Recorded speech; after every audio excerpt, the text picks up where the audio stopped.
Salam, bugün Azərbaycanın maliyyə gələcəyini, demək olar ki, yenidən formalaşdıran iddialı bir plandan danışacağıq. Bəs bu yeni strategiya sizin pulunuza və ölkə iqtisadiyyatına konkret olaraq necə təsir göstərəcək? Gəlin, birlikdə baxaq. Gəlin belə bir vəziyyəti təsəvvür edək. Bir istiqraz almısınız, yəni bir növ dövlətə və ya hansısa şirkətə borc vermisiniz. Amma qəfildən nağd pula ehtiyacınız yaranır. İstiqrazı dərhal satıb pulunuzu geri almaq istəyirsiniz, amma alınmır. Niyə? Bax, bu, bir çox investorun üzləşdiyi real bir problemdir. Cavab, baxın, Mərkəzi Bankın 2024-cü ildən 2026-cı ilə qədər olan dövr üçün hazırladığı yeni strategiyadadır. Bu, sadəcə quru rəqəmlərdən ibarət bir sənəd deyil. Bu, bayaq danışdığımız kimi real problemlərə konkret həll yolları təklif edən bir yol xəritəsidir. Yaxşı, onda gəlin elə problemin kökündən, yəni kapital bazarlarından başlayaq. O bazarları necə daha canlı etmək olar? Əsas məsələ odur ki, bizdə likvid bazar, yəni alıcıların da, satıcıların da hər an fəal olduğu bir mühit tam formalaşmayıb. Bilirsiniz, bu elə bir səs-küylü bir bazardır ki, orada həmişə malını satmaq və ya almaq istəyən olur. Bu canlılığı yaradanlar isə market makerlərdir. Onlar daima qiymət təklif edir, alıb satırlar ki, bazar donmasın. Onlar olmayanda sistem ləngiyir. Və strategiyanın ən cəsarətli hədəflərindən biri məhz budur. Fərdi investorların, yəni bizim kimi sadə vətəndaşların yatırımlarını cəmi 3 il ərzində 150 milyon manatdan, diqqət edin, düz 1 milyard manata çatdırmaq. Bu təxminən 7 dəfəlik bir sıçrayış deməkdir. Amma söhbət təkcə pulun həcmindən getmir. Məqsəd həm də iqtisadiyyatımızın neftdən asılılığını azaltmaqdır.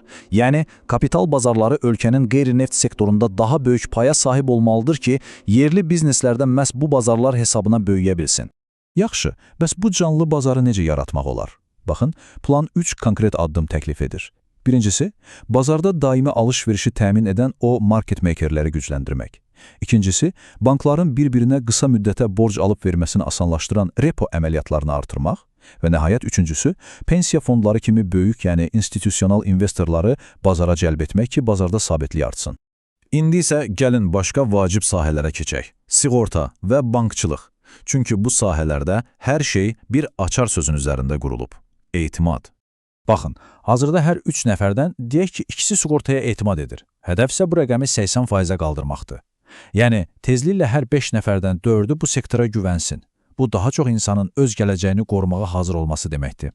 Və əlbəttə, bu artan inam birbaşa real nəticələrə, yəni rəqəmlərə çevrilməlidir. Məqsəd budur ki, hər birimiz sığortaya xərclədiyimiz orta məbləği artırıb 195 manata çatdıraq.